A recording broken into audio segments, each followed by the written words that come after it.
자, 13장 조세의 경제적 효과 보겠습니다. 자, 논점 13-1 조세와 노동 공급이에요.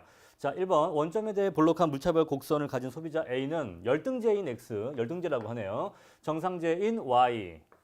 자, 소비에 있어서 효용 극대화 달성하고 있다. 정부가 X제에 대해서만 TX의 세율로 과세한다고 할 때 가격 효과에 관한 설명을 옳은 것은 물어봤습니다. 자, 대체 효과가 있고 소득 효과가 있는데 자, X제에만 조세가 부과되면 X제의 가격이 비싸지기 때문에 X제에 대한 소비량은 감소하게 되겠죠. QX 감소하게 되겠죠. 자, 그런데 자, X제에만 세금이 붙으면 이 소비자의 실질 소득은 감소하는데 X제가 열등제이기 때문에 열등제는 소득이 감소할 때 오히려 소비가 증가하는 제와죠. 따라서 소득 효과에 의해서는 QX가 증가하게 됩니다. 따라 정답은 2번 기역과 리을이 되겠습니다. 이해하시겠죠? 그래서 대체 효과에 의하면 X제 소비 감소하고 대신 Y제 소비 증가할 것이며 소득 효과에 의하면 X제 소비는 증가하지만 대신 Y제 소비는 감소할 것이다 라는 것 이렇게 정리하시면 되겠습니다. 자, 문제를 풀 때 우리가 일반적으로는 정상제를 전제해서 공부를 하지만 문제를 풀 때, 문제를 줄 때에는 좀 헷갈리게 하기 위해서 열등제로 주는 경우가 있습니다.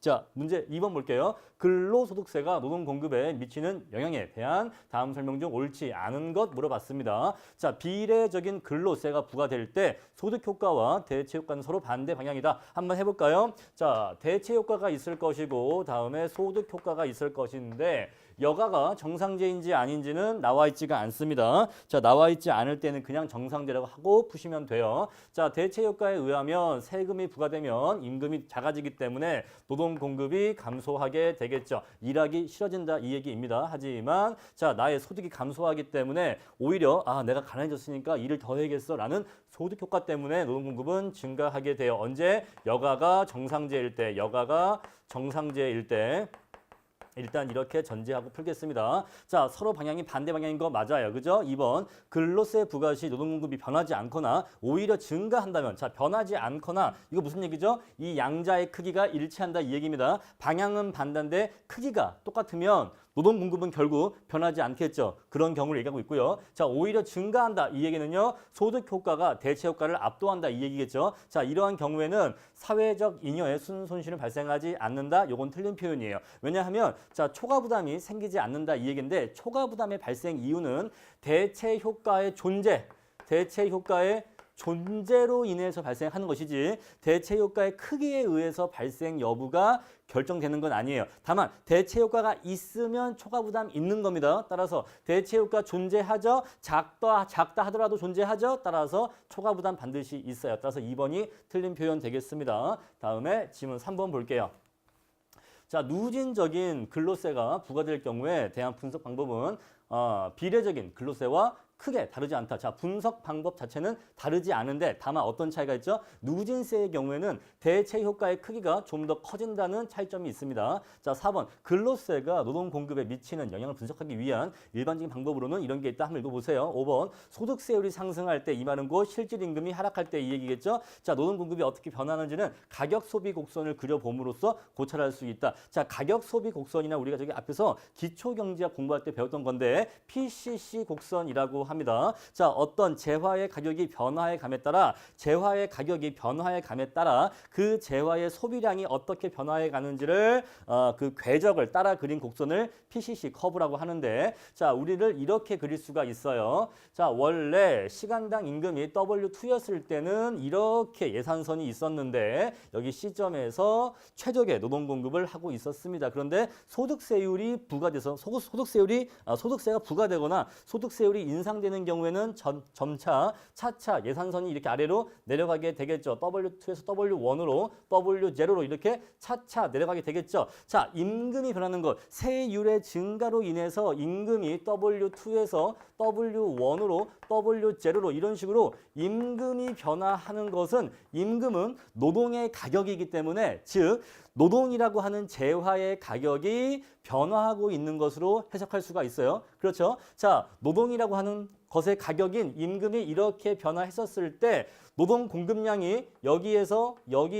여기로 이렇게 변해가지 않습니까? 이러한 궤적. 자, 가격인 임금이 변화할 때 노동 공급량이 어떻게 변하는지를 연결한 이 궤적을 PCC 곡선이라고 하고, 자, 노동의 경우에는 이러한 형태가 나타나기 때문에 후방 굴절하는 노동 공급 곡선이 도출되게 된다라는 내용까지 기본 강의 때 말씀드린 바 있습니다. 따라서 5번도 역시 맞는 표현이에요. 자, 우리가 그렸던 세율 인상에 따른 임금의 변화에 따른 노동 공급량의 변화 궤적은 일종의 PCC 곡선이다라고 이해하시면 되겠습니다.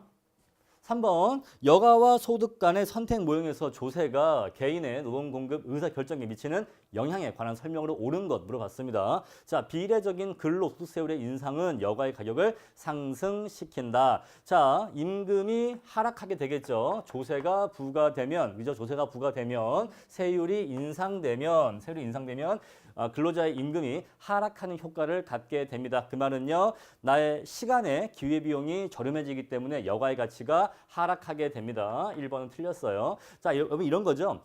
시급이 1만 원인 사람이 있고 시급이 10만 원인 사람이 있습니다.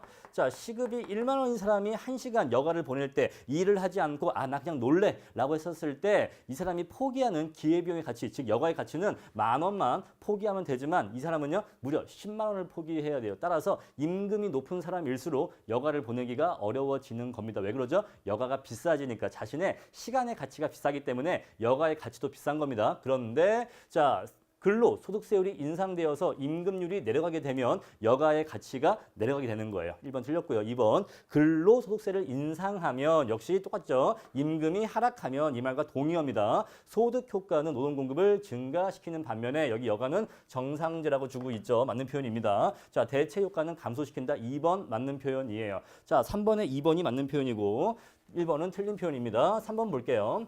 자, 누진적인 소득세의 경우에는 여가의 가격을 나타내는 예산선의 기울기가 일정하지 않죠. 왜냐하면 누진세이기 때문에 소득이 높아짐에 따라 더욱더 높은 세율이 적용되기 때문에 예산선이 직선으로 나오지 않습니다. 아까 우리 그렸던 요거 있죠? 요거. 자, 노동 공급량, 여기 임금, 여기에서 아까는 선이 이렇게 됐었는데 자, 여기다가 비례세를 부과하면 얘가 이렇게 똑바르게 이렇게 내려가지만 자, 누진세를 부과하는 경우에는 요렇게 이런 식으로 꺾여지면서 그러니까 구간별 누진세라면 이렇게 꺾여지면서 예산선이 바뀔 것이고 만약에 비선형 누진세라면 얘가 이런 식으로 완만한 곡선을 이루면서 누진 과세가 될 거예요. 개념 이해하시죠? 자, 4번 일반적인 근로소득세율이 낮을 때 세율 인상은 노동 공급을 감소시키지만 근로소득세율이 높을 때는 세율 인상은 노동공급을 증가시킨다라고 나와 있습니다. 자, 보시면요.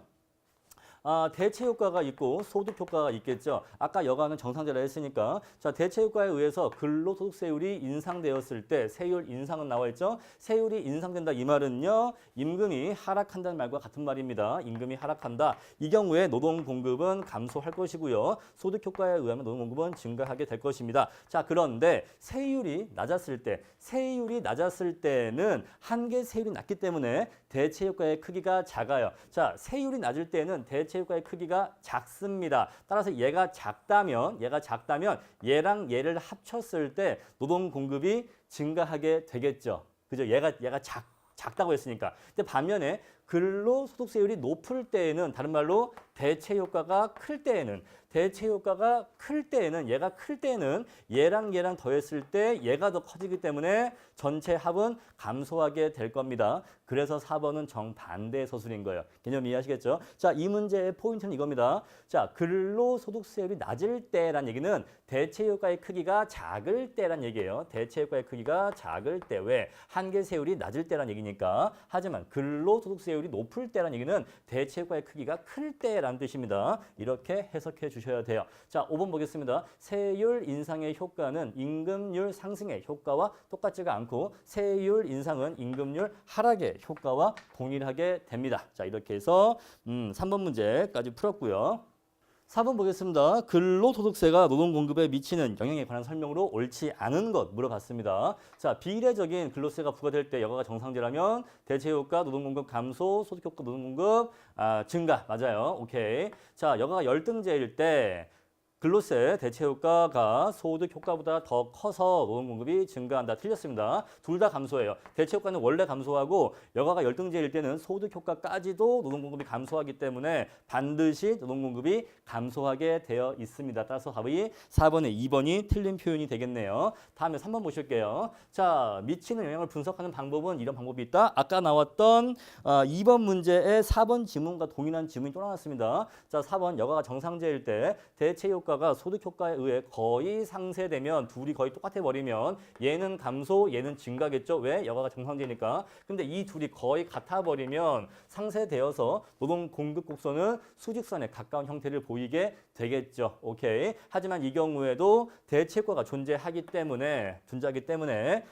초과 부담은 존재한다는 거 말씀드리고요. 자, 실증 연구에 따르면 자, 주 근로소득자의 세율에 대한 노동 공급 탄력성은 비탄력적인 반면에 무슨 얘기예요? 자, 세율이 인상된다 하더라도 쉽게 일을 그만두지 못한다 이 뜻이에요. 하지만 보조 근로소득자 좀 뭐 보조적으로 부업으로 하는 사람들은 좀 더 민감하게 일을 쉽게 그만두더라라는 얘기입니다. 요거 맞는 표현이에요. 아시겠죠? 자, 집안에 아무래도 어떤 가장 돈을 많이 버는 가장이 있겠죠. 경제적인 측면에서의 가장이 있겠죠. 자, 이 사람은 자기가 이 집에서 메인 수입을 벌어들이기 때문에 쉽게 일을 그만두지 못해요. 세율이 다소 인상되거나 자신의 소득이 다소 감소한다고 해도 쉽게 일을 그만두지 못하는데 자, 세컨더리 부업으로서 약간 보조적으로 참여하고 있는 근로자는 세율이 인상되거나 임금이 조금만 하락하면 쉽게 일을 그만둔다 이 얘기입니다. 누구에 비해서? 이 사람에 비해서, 메인에 비해서 세컨더리는 상대적으로 좀 더 쉽게 일을 그만둔다. 그런 뜻입니다. 뭐에 의하면? 실증 연구 결과에 의하면. 오케이, 아셨겠죠? 5번. 우리가 상식적으로 이해가 되시죠? 넘어가겠습니다. 자, 5번 보겠습니다. 노동의 공급 곡선이 후방 굴절 형태일 때 여러분 이거 딱 나오는 순간 뭐 떠올려야 돼요? 노동 공급 곡선이 후방 굴절이다 라고 하면 소득 효과의 크기가 대체 효과의 크기를 압도한다라는 것 딱 기억하셔야 돼요. 후방 굴절 구간에서는 소득 효과가 대체 효과를 압도한다. 자, 근로소득세의 경감 조치라고 나와 있죠. 세율이 경감되었다. 이 말은 곧 실질 임금이 상승했다라는 뜻입니다. 실질 임금이 상승했다. 그렇죠? 세율 인하는 임금의 상승과 똑같죠. 자, 그랬을 때 이제 대체 효과와 소득 효과 한번 구해 보겠습니다. 자, 대체 효과에 의한다면 임금의 상승은 노동 공급을 늘릴 것이고요. 소득 효과에 의한다면 여가가 열등제라고 하네요. 자, 임금이 상승하면 소득이 증가합니다. 소득이 증가하면 열등제인 여가의 소비가 감소하죠. 여가의 소비 감소하면 반대로 노동의 공급이 증가한다는 이 얘기입니다. 이 둘이 일치하네요.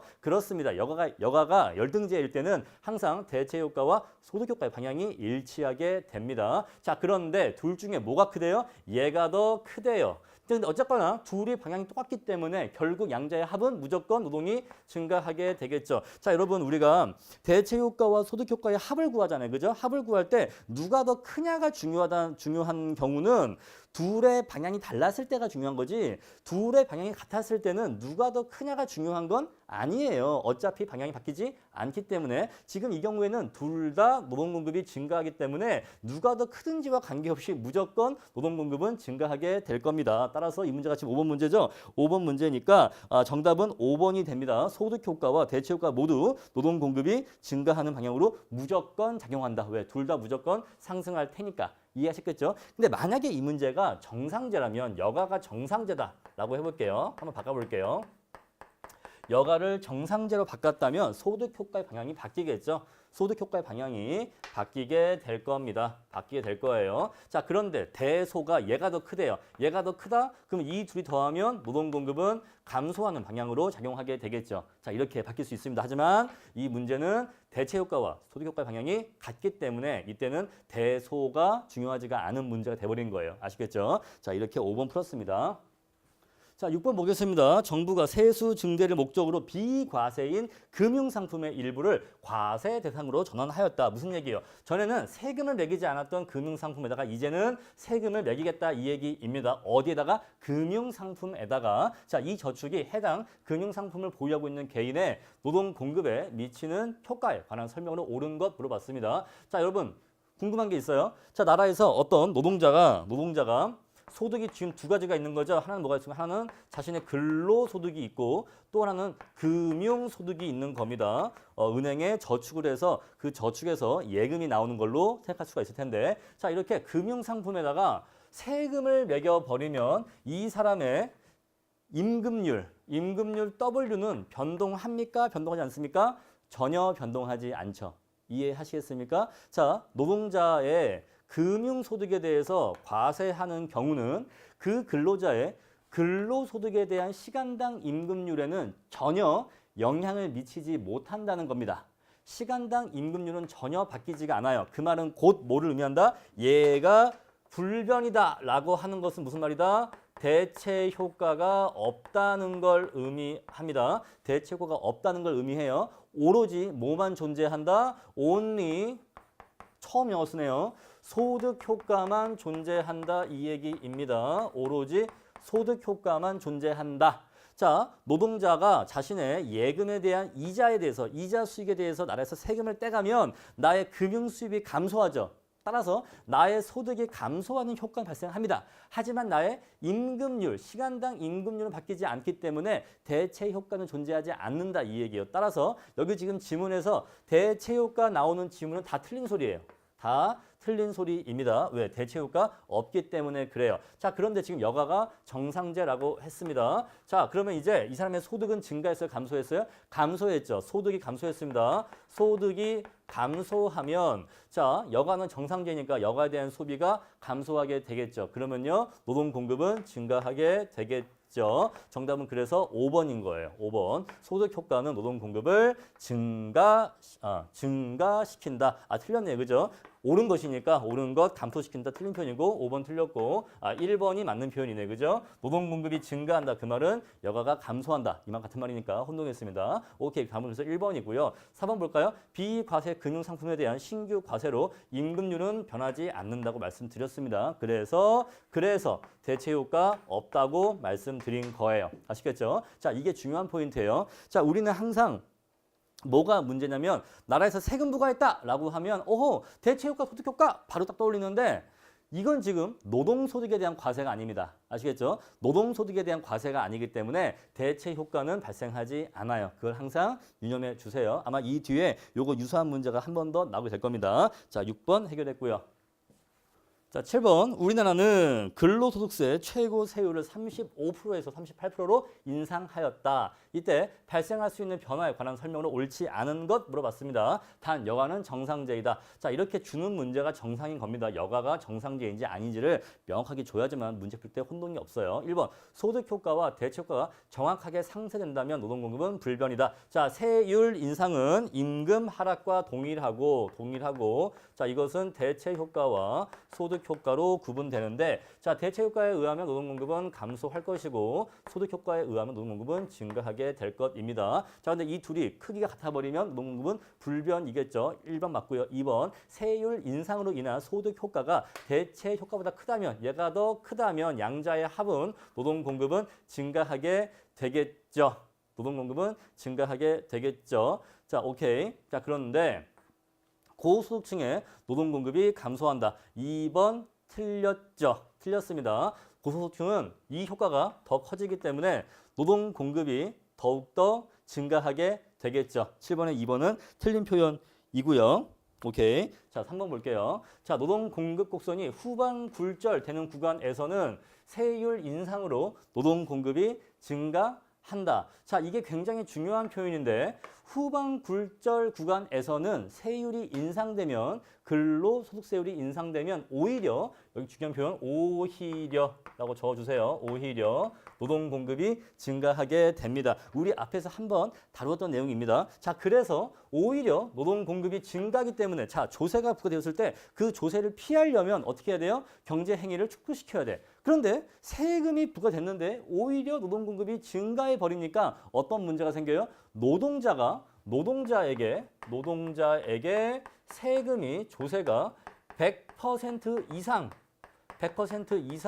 전가되는 문제가 발생한다고 말씀드린 바 있습니다. 바로 요 그래프에서요. 자, 어디가 후방 굴절하죠? 여기서부터 여기 W1 이상 구간이 임금이 상승함에 따라 오히려 노동 공급이 감소하는 구간이기 때문에 요 구간을 후방 굴절 구간이라고 할 수 있겠죠. 자, 원래 이랬던 노동 수요 곡선에다가 근로소득세율을 부과하거나 세율을 높이니까 노동 수요가 여기에서 여기로 이렇게 감소하게 되죠. 자, 조세부가 전에는 여기 E점에서 조세부가 후에는 F점에서 따라서 노동 공급이 여기서 여기로 이렇게 이만큼 증가하게 되죠. 자, 후방 굴절 구간에서는 이러한 현상이 발생한다는 거 중요한 표현입니다. 요거를 원리를 이해도 하시고 암기도 하셔야 돼요. 자, 그래서 세율이 인상되면 노동 공급은 오히려 이만큼 증가하게 된다. 왜 이런 일이 발생하는가? 결론은 이유는 요것 때문이죠. 소득 효과가 후방 굴절 구간은 여기 후방 굴절 구간은 소득 효과가 대체 효과보다 큰 구간이기 때문에 그렇습니다. 그럼 여기는요. 여기는 일반적인 것처럼 똑같이 대체 효과가 소득 효과보다 큰 구간이기 때문에요. 요게 일반적, 요게 예외적. 아시겠죠? 자, 요것 때문에 얘가 더 커버리면 양자의 합이 오히려 노동 공급이 증가하게 되는 거죠. 이해하셨겠습니까? 오케이. 다음은 4번 세율 인상으로 초과 부담이 증가한다. 당연히 세율이 인상되면 초과 부담은 커지겠죠. 왜냐하면 대체 효과가 커지니까. 5번 세율 인상에도 불구하고 고소득층의 노동 공급량 감소에 따라서 세수 증대가 이루어지지 않을 수도 있다. 자, 조세 수입이라고 하는 것은 단위당 세액 곱하기 조세 부과 후 거래량인 건데, 자, 세율이 인상되었다 하더라도 고소득층의 노동 공급량이 대폭 감소하는 경우에는 오히려 조세 수입이 감소할 수도 있죠. 그래서 5번도 역시 맞는 표현 되겠습니다. 자, 이렇게 해결했고요. 다음에 8번 보겠습니다. 근로소득 이외에 기타 소득이 없는 무슨 얘기죠? 아까 얘기했던 그런 금융소득 이런 게 없다 이 얘기입니다. 오로지 근로소득에 대해서만 따지겠다 이 얘기입니다. 자, 박 씨의 여가와 소득에 대한 뭐 이러이러하다 읽어보시고요. 반드시 20만 원의 세금을 징수할 때인데 무슨 얘기예요? 자, 동액의 조세를 징수할 때 그 얘기입니다. 동액의 조세를 징수할 때 그 조세의 형태가 1번 선형 누진세, 2번 정액세, 3번 비례세일 때 박 씨의 노동 의욕을 가장 많이 침해하는 순서대로 나열한다면 이건 당연히 뭐예요? 누진세가 당연히 대체효과가 제일 클 것이고요. 왜? 한계세율 제일 크니까. 다음에 비례세, 그 다음에 정액세겠죠. 정액세는요, 대체효과가 없겠죠. 왜? 임금률을 변화시키지 않으니까. 따라서 누진세, 비례세, 정액세 순서입니다. 이거 너무나 쉬운 내용이라서 굳이 설명할 것도 없어요. 그렇죠. 자, 누진세일수록 대체 효과가 크기 때문에 노동 공급을 더욱더 많이 감소시킬 겁니다. 반대로 정액세는 대체 효과가 없고요. 즉 시간당 임금률이 바뀌지 않고요. 자, 9번 볼게요. 근로소득세 부과가 노동시장에 미치는 영향으로 옳지 않은 것 물어봤습니다. 동일한 조세 수입을 징수하고자 할 때 방금 봤던 8번 문제와 동일한 문제이죠. 동일한 조세 수입을 징수할 때 자, 비례소득세보다 선형 누진세가 근로의욕을 더욱더 떨어뜨린다? 맞습니다. 더 높은 한계세율이기 때문에 대체 효과의 크기가 더 커요. 2번 여가가 열등제일 때 비례세를 부과하면 노동 공급은 반드시 감소하겠죠. 그렇죠. 둘 다 모두 대체 효과, 소득 효과 모두 노동 공급을 감소시키게 됩니다. 자, 3번 여가가 정상제일 때 비례세 부과가 노동 시장에 미치는 영향은 소득 효과와 대체 효과의 상대적 크기에 따라 다르다. 여가가 정상제일 때는 이 둘이 반대예요. 그렇죠? 자, 선형 누진 소득 세제에서 면세점을 인하할 경우 자, 한번 보시죠. 자, 그래프가 이렇게 있는데 원래 세수함수가 이렇게 지나고 있었다라고 해볼게요. 얘가 T고 얘가 소득 Y라고 해보죠. 여기가 면세점이었겠죠. 자, 그런데 면세점을 인하한다고 합니다. 면세점 인하. 만약에 종전에 여기가 1,000만 원이었다면 원래 종전에는 소득이 1,000만 원인 사람까지는 소득이 1,000만 원이 될 때까지는 세금을 내지 않았어요. 1,000만 원 이상부터만 세금을 냈는데 자, 면세점을 인하한대요. 그러면요. 이제는 예를 들어서 소득이 500만 원인 사람부터 세금을 낸다고 합시다. 오케이. 자, 그러면요. 그림이 조금 그런데 기울기는 똑같죠. 기울기는 똑같습니다. 자, 기울기 유지, 기울기 불변이에요. 그 말은요, 무슨 얘기예요? 한계세율 불변이란 뜻입니다. 한계세율 불변. 자, 면세점을 인하한다라고 하는 것은 한계세율은 불변으로 유지한다 이 얘기예요. 한계세율은 불변으로 유지한다. 그런데 면세점이 인하되면 종전에 여기에 있던 사람들은 세금을 냈었습니까? 안 냈었습니까? 안 냈었어요. 소득이 500에서 1000만 원 사이인 사람들은 세금을 안 냈었는데 이제는 세금을 내야 됩니다. 무슨 얘기죠? 소득이 감소하죠. 무슨 얘기야? 대체 효과는 없는데 대체 효과는 존재하지 않는데 왜? 한계 세율이 불변이니까. 하지만 소득 효과는 발생하는 거죠. 왜? 여기 구간에 대해서 세금을 내야 되니까. 한계 세율은 불변이니까 대체 효과가 존재하지 않지만 이 구간에 대해서 세금을 내야 되니까 그만큼 세액이 증가한 것이고 그것은 그만큼 소득이 감소한 것과 똑같죠. 그래서 소득 효과에 따르면 실질 소득이 감소하게 되는데 여가가 열등제라면 이때는 여가에 대한 소비가 증가합니다. 그죠? 여가가 열등제일 때는 소득이 감소할 때 여가에 대한 소비가 증가해요. 그 말은요. 반대로 노동 공급은 감소한다는 얘기죠. 그래서 4번은 틀린 이야기가 되는 겁니다. 아시겠습니까? 반대로 면세점을 인상한대요. 면세점을 인상했다. 만약에 자 종전에 여기였는데 여기 면세점이 500원이었는데 500만원이었는데 여기로 이렇게 면세점이 인상됐다. 똑같습니다. 한계 세율 불변이기 때문에 대체 효과 없어요. 그런데 종전에 세금을 내던 이 구간에 세금을 내지 않기 때문에 이 말은 곧 실질 소득의 증가와 똑같습니다. 그런데 여가가 정상제이면 여가에 대한 소비, 여가에 대한 소비가 증가하게 되겠죠. 그 말은요. 노동 공급이 감소하게 될 겁니다. 그래서 5번이 맞는 표현이에요. 자, 그럼 이제 요거를 기억해 주세요. 선형 누진 소득세제에서 면세점을 인하한다라고 하는 것은 실질 소득 감소를 의미하고 면세점을 인상한다라고 하는 것은 실질 소득 증가를 의미한다라는 것과 똑같이 이해해 주시면 되겠습니다. 따라서 이 경우에는 대체 효과를 따질 필요가 없이 소득 효과만 따지시면 돼요. 그렇게 문제를 푸시면 되겠습니다. 다만 그때 여가가 정상제인지 열등제인지는 잘 구분을 해주셔야 됩니다. 자, 이렇게 해서 몇 번이죠? 이거는 9번 문제까지 풀었네요. 자, 10번 보겠습니다. 어떤 근로자의 효용함수가 이렇게 주어져 있대요. L은 여가고 Y는 소득이라고 합니다. 여러분 지금 보니까 이 함수가 지금 어떤 함수예요? 레온티에프 효용함수네요. 자, 여가와 소득이 완전 보완제래요. 완전 보완제. 이 둘이 완전 보완제라고 합니다. 여러분 완전 보완제 어떤 특징이 있죠? 완전 보완제 사이에는 대체 효과가 존재하지 않는다는 특징이 있죠. 따라서 요것을 유념하시고 문제를 보겠습니다. 자, 비례 소득세를 도입한다라고 해도 양자 사이에 대체 효과 존재합니까? 하지 않습니까? 존재하지 않아요. 따라서 자, 분석을 할 때 대체 효과와 소득 효과가 있는데 대체 효과는 존재하지 않기 때문에 분석할 필요가 없다는 거죠. 그렇죠? 자, 그런데 비례 소득세가 부과되면 실질 소득은 증가할까 감소합니까? 감소하죠. 자, 실질 소득은 감소합니다. 여가가 정상제인지 아닌지는 나오지 않았지요, 지금. 않았습니다. 오케이. 그렇다면 그냥 정상제라고 보고 문제를 풀게요. 자, 그랬을 때 여가가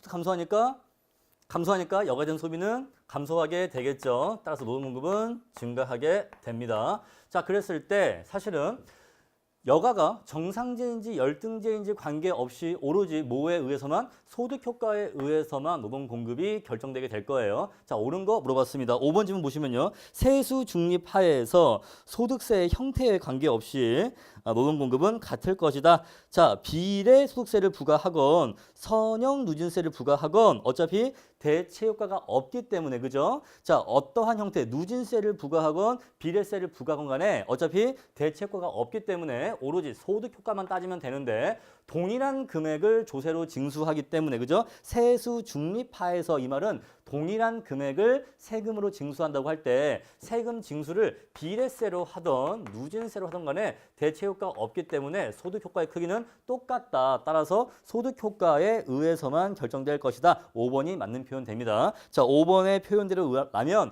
여가가 정상제인지 아닌지 중요하지가 않은 거죠. 오직 여기까지만 얘기한 거죠. 이해하시겠습니까? 둘이 완전 보완제이기 때문에 대체 효과가 없다는 거예요. 따라서 동일한 조세 수입을 징수할 때는 비례세로 하든 누진세로 하든 어차피 대체 효과가 없기 때문에 동일한 금액이라면 소득 효과의 크기는 똑같기 때문에 똑같은 결론이 날 것이다. 그 얘기입니다. 오케이, 좋은 문제고요. 다음에 11번 보겠습니다.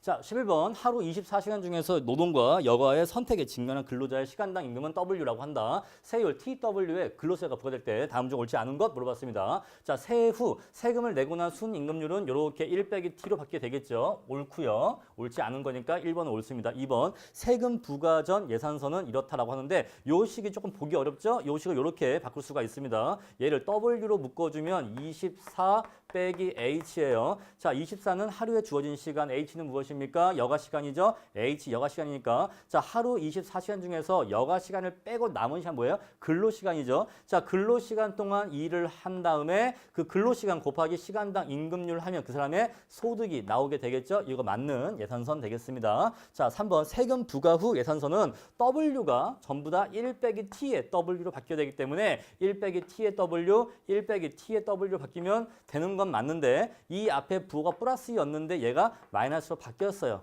아주 우스운 문제죠. 뭐 이런 걸 냅니까? 그래서 3번은 틀린 표현이에요. 여기가 W가 와야 됩니다. 4번 세금 부과 전 예산선의 소득축 절편은 만약에 하루 종일 일한다면 24W를 걸 수가 있겠죠. 자, 세금 부과 후 예산선의 여가축 절편은 세금 부과 전이나 후나 항상 여가축의 절편은 24가 됩니다. 왜? 하루에 주어진 시간은 24시간이니까. 이해하셨습니까? 이렇게 우리가 썼을 때 여기 소득이죠. 소득. 여기가 여가 시간이었을 때 자, 여기가 24잖아요. 그죠? 자, 처음에 이랬다가 소득세율이 인상되어서 예산선이 여기에서 여기로 이렇게 기울기가 바뀐다고 해도 소득축 절편은 항상 24시간이라는 거죠. 왜? 하루에 주어진 시간은 24시간이니까. 이건 바뀌지 않으니까. 따라서 5번은 세금 부과 후라고 나와 있는데 세금 부과 전이라고 해도 어차피 예산선의 여가축 절편은 항상 24다. 그 말씀 드리는 거예요. 자, 11번 1에서 3번이 오답이고요. 자, 12번 보겠습니다. 시간당 임금률 W제로를 받고 있던 근로자가 여가와 소득 사이에서 선택하는 상황인데 무차별 곡선이 원점에 대해 볼록하고 일반적이며 여가는 열등제래요. 이게 중요한 표현인 거죠. 여가가 열등제. 세율 T로 비례세 부과된 경우에 소득세가 노동 공급에 미치는 효과에 관한 설명으로 옳은 것은 하고 물어봤습니다. 자, 지금 보니까 첫 번째 1번 뭐예요? 순임금률은 1 플러스 T W제로로 상승한다. 틀렸죠? 자, 순임금률은 1 빼기 T에 W로 하락하죠. 자, 2번 소득 효과는 노동 공급량을 감소시킨다. 한번 보겠습니다. 자, 대체 효과가 있고 소득 효과가 있는데 자, 세금이 부과되었대요. 자, 그러면 노동 공급은 감소하겠죠. 자, 그런데 여가가 열등제라고 합니다. 여가 열등제니까 당연히 노동 공급은 감소하게 되겠죠. 자, 2번 질문 뭐였어요? 소득 효과는 감소시킨다. 2번 옳아요. 정답 2번이고요. 3번 대체 효과는 역시 감소시킵니다. 틀렸고요. 4번 대체 효과가 더 크면 필요 없어요. 왜? 둘 다 방향이 같아. 따라서 누가 더 큰지는 중요하지 않습니다. 항상 감소해요. 4번 틀렸고요. 다음에 5번 노동 공급 곡선은 우하향하는 형태를 가진다. 사진 보시면요. 세금이 부과됐어요. 세금이 부과돼서 임하는 곳 소득이 감소했죠. 소득이 감소했습니다. 소득이 감소했더니 노동 공급이 감소하고 있는 거예요. 이해하시죠?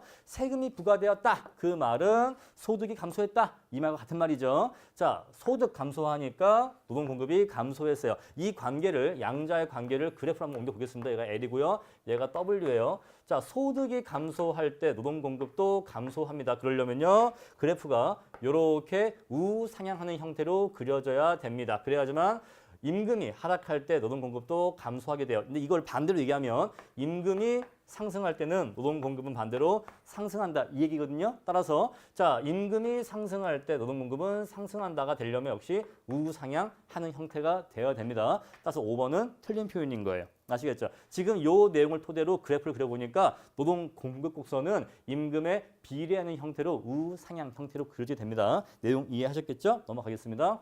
자, 13번 근로소득세가 노동 공급에 미치는 영향으로 옳은 것은 하고 물어봤습니다. 한번 해볼게요. 자, 여가가 정상제일 때가 있고 여가가 열등제일 때가 있을 텐데 자, 각각 한번 대체 효과와 소득 효과를 구해 보겠습니다. 대체 효과, 소득 효과.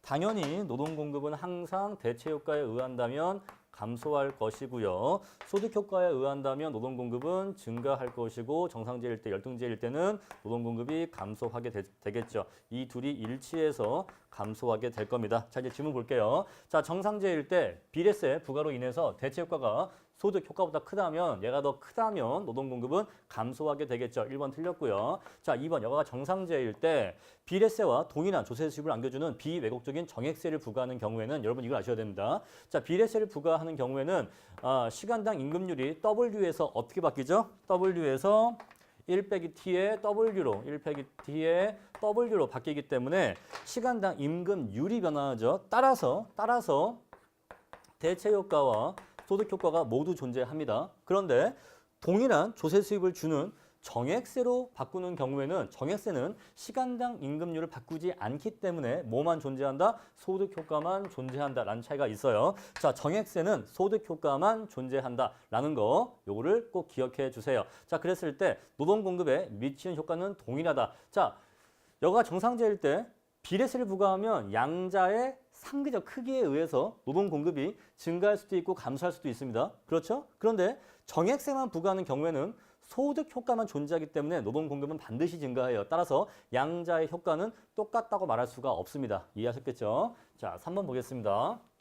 자, 여가가 열등제일 때 비례세가 부과됐었을 때 대체 효과가 소득 효과보다 크다면 노동 공급은 늘어난다. 자, 양자 중에 무엇이 더 큰지에 관계없이 노동 공급은 무조건 감소하게 되어 있죠. 양자의 방향이 똑같으니까요. 3번 틀렸고요. 여가가 열등제일 때 비례세와 동일한 조세 수입을 가져다주는 비왜곡적인 정액세를 부과하는 경우에 똑같죠. 자, 비례세는요, 대체 효과와 소득 효과 모두 존재하는 데에는 소득 효과만 존재합니다. 자, 그랬을 때 노동 공급에 미치는 효과는 동일하다라고 했는데, 자, 비례세를 부과하는 경우에는 대체 효과에 의해서도 노동 공급 감소하고 소득 효과에 의해서도 노동 공급 감소하는데, 그죠? 양자의 양 효과의 합에 의해서 노동 공급을 대폭 감소시키겠죠. 대폭. 왜? 둘 다 감소시키니까. 그런데 정액세를 부과하는 경우에는 소득 효과만 존재하기 때문에 소득 효과만으로 노동 공급이 감소합니다. 따라서 노동 공급 감소 효과가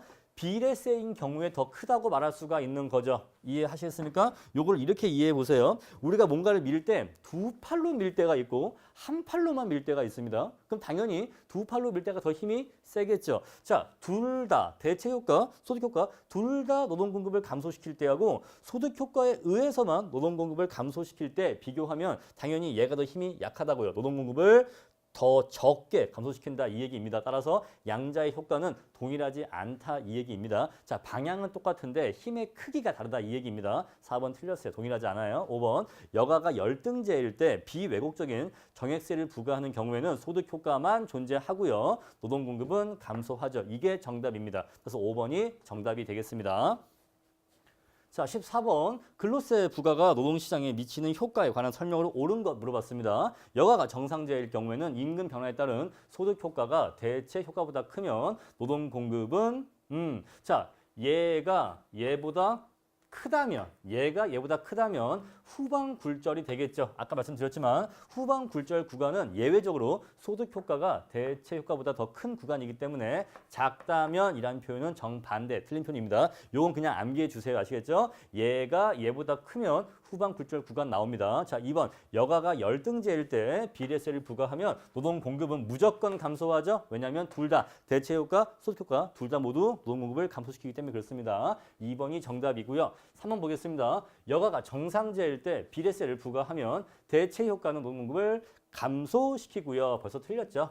감소시키고요. 소득 효과는 증가시키기 때문에 앞뒤가 모두 바뀌었습니다. 여가가 정상제일 때 누진세 부과가 노동 공급에 미치는 영향은 비례세 부과와 유사하지만 고소득자에게 유리하다. 자, 고소득자에게는 더욱더 높은 누진세가 적용되기 때문에 고소득자에게는 대체 효과가 더 크게 나타납니다. 그렇죠? 고소득자에게는 더 높은 한계세율이 적용돼서 대체 효과가 더 크기 때문에 대체 효과의 크기가 더 커서 노동 공급이 대폭 감소하게 됩니다. 따라서 불리하게 되죠. 4번 틀린 표현이고요. 5번 여가가 정상제일 경우 선형 누진 소득세 평균 세율이 비례 소득세와 동일하다면 노동 공급에 미치는 효과는 동일하다. 자, 기본적으로 얘는 누진세이기 때문에 당연히 비례세보다 한계세율이 중요한 겁니다, 여러분. 평균세율이 똑같다? 아니에요. 평균세율은 중요한 게 아니라고 했습니다. 뭐라고 했죠? 한계세율의 크기가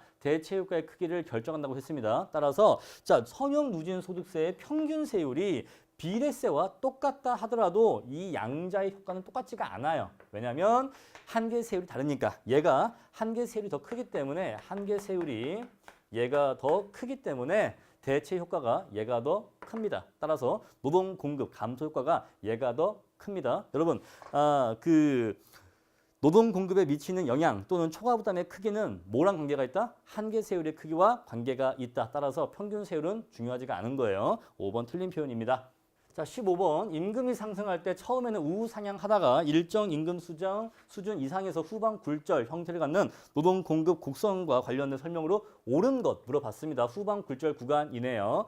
자, 후방 굴절 구간에서는 대체 효과가 소득 효과보다 크다. 정반대 설명이고요. 2번 임금과 노동 공급이 정의 관계가 있는 구간에서는 이게 어떤 구간이죠? 정상적인 구간입니다. 정상적인 구간. 자, 이렇게 있었을 때 요렇게 올라가겠죠? 여기부터 이제 후방 굴절 하고요. 요렇게 해서 후방 굴절 하죠. 자, 이때.